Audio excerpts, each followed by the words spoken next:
Good to have you here. This is Omni View episode 83. It's June 16th, 2026, and as always, we're covering what happened from every angle.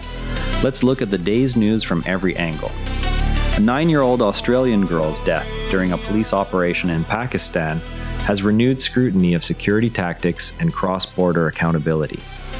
Punjab police opened fire during a robbery response at a family home in Chakwal, killing 9-year-old Australian visitor Hania Ahmed. Her father has publicly demanded justice and changes to reduce harm from a new armed police unit. Australian officials and the family stress the need for transparent investigation into the use of machine guns in residential areas. Pakistani authorities describe the incident as a response to armed suspects, while local rights advocates question whether standard protocols were followed when civilians were present. The family's demand for accountability rests on the principle that foreign nationals deserve the same investigative standards as citizens. Pakistani security officials counter that rapid armed response is essential in high crime zones, and that altering procedures could endanger officers. What evidence from the scene will determine whether the response met operational guidelines? Shifting now to developments in British politics. Unison leader Andrea Egan suggested continued party funding could hinge on higher public sector wages and a shift in immigration policy, aligning with supporters of Andy Burnham. Union representatives argue that sustained funding requires visible gains from members after years of restraint. Party strategists emphasize fiscal limits and the need to balance multiple voter priorities. Union leaders maintain that public sector pay directly affects service quality and retention. Labor officials respond that meeting every demand would strain budgets already committed to defense and other areas. How do union funding decisions typically influence party platforms between elections? Next, data from the Department for Work and Pensions shows 4 million people now receive personal independence payment. This figure contributes to rising welfare costs as the government seeks funding for defense commitments. Campaigners highlight increased need linked to long-term health conditions and post-pandemic effects. Treasury officials stress the importance of controlling overall expenditure to meet other priorities. Advocates for claimants argue that denying support increases downstream costs in health and social care. Fiscal analysts counter that unchecked growth limits resources for infrastructure and security. What trade-offs arise when defense spending competes with welfare budgets? Meanwhile, a court appearance took place in a case from 2023.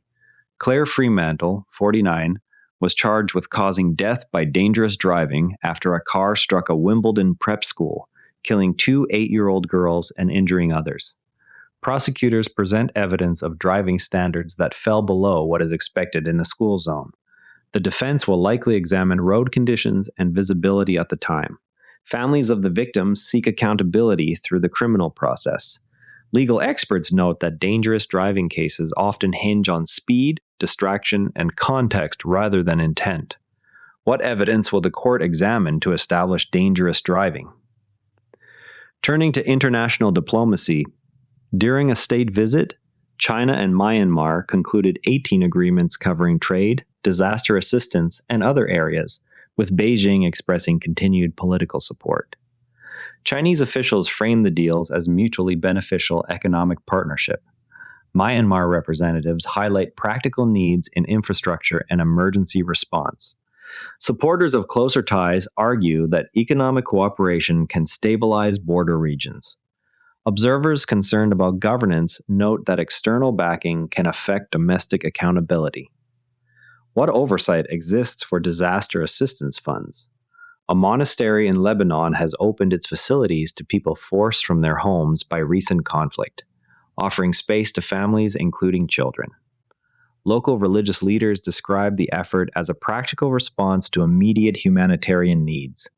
Aid groups note that many displaced people remain in temporary camps with limited services. Monastery staff emphasize community solidarity during crisis. International agencies stress the need for coordinated long-term housing solutions. Historical precedents show religious institutions often fill gaps when official systems are overwhelmed. How many people have been displaced in the affected areas? Glencore, Mercuria, and Trafigura are reported to be considering share purchases in PT Merdeka Gold Resources' planned Hong Kong listing. Commodity traders see the listing as an opportunity to expand exposure to gold assets. The company presents the move as a way to access broader capital markets. Proponents argue diversified ownership can improve project development. Market analysts note that commodity listings remain sensitive to global price swings. Past mining flotations show mixed performance depending on timing and metal demand. What scale of investment is under discussion? Blackstone has created a new platform to lend against physical assets such as inventory and equipment, expanding into territory traditionally held by banks. The firm views asset-based lending as a growth area with demand from companies seeking flexible financing. Traditional banks note that alternative managers are increasing competition in specialized credit. Blackstone's approach rests on using its scale to offer larger facilities than some banks provide. Banking representatives highlight established risk management frameworks developed over decades. Observers point to regulatory capital rules as one factor influencing where lending occurs. What types of companies are expected to use the new lending platform? The company introduced the Cheetah 2 Ultra, positioned as a lower-cost option for off-road athletes compared with established competitors. Reviewers note solid performance for the price in navigation and durability tests. Rival manufacturers emphasize premium features and ecosystem integration. The product's design focuses on practical trail metrics rather than broad smartwatch functions. Users seeking value may prioritize battery life and mapping over brand prestige. Market trends show growing demand for specialized sports devices at varied price points. What specific features distinguish the Cheetah 2 Ultra from higher-priced models? Iranian footballers publicly described their treatment during the tournament in Los Angeles as unfair and called on FIFA to intervene. Players highlight logistical and organizational issues affecting preparation. Tournament organizers point to standard protocols applied across teams. The team's statements rest on expectations of equitable treatment for all nations. FIFA maintains that venue and scheduling decisions balance multiple factors. Past tournaments have seen similar complaints from various delegations without altering overall formats. What specific concerns did the players raise? The 27-year-old posted an Instagram advert for the World Cup that PR experts say mocks his parents and could damage his commercial prospects. Some brand advisors argue the content risks alienating companies seeking family-friendly ambassadors. Others view it as an attempt at edgy personal branding. Critics of the campaign contend it undermines efforts at family reconciliation. Supporters of creative freedom suggest public figures should test boundaries. Past celebrity endorsements show that controversial content can shorten partnerships when it clashes with sponsor values. What elements of the advert prompted the strongest reactions?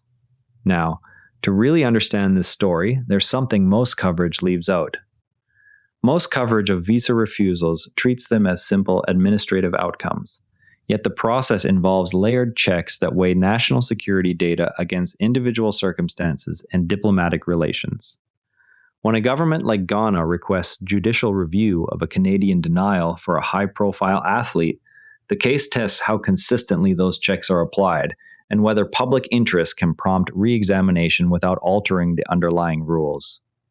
Knowing this, when you hear claims that a refusal is unfair, you can evaluate whether the argument addresses the specific criteria used or seeks an exception based on status. Next time you see a headline about a denied visa, ask which agency conducted the check, what data categories were reviewed, and whether the applicant has access to an appeal route that other applicants also receive. Ghana's government has asked a Canadian court to reconsider the denial of a visa for midfielder Thomas Partey, with a hearing scheduled. Ghanaian officials argue the refusal lacks clear justification given the player's professional status. Canadian immigration authorities apply standard security and eligibility checks. The government's action rests on protecting citizens' opportunities abroad. Immigration systems prioritize consistency across applicants. What standard criteria apply to athlete visa applications in Canada? Before we go, tomorrow watch for the scheduled hearing on Ghana's court challenge to the Canadian visa decision. That's Omni View. For full source links and more context, check out today's written briefing on the Omni View summaries page. As always, compare outlets, look for primary documents, and separate what's known from what's assumed. If balanced perspectives are valuable to you, share this with a friend and subscribe wherever you listen. See you tomorrow. And before you go, this show is part of the NARA Network, a family of daily podcasts covering tech, science, markets, and more. If you enjoyed today's episode, give Planetarian Daily a listen. Daily breakthroughs in science, health, and longevity. You can explore the whole lineup at naranetwork.com. This episode used AI voice synthesis of my voice. Editorial selection and analysis are my own.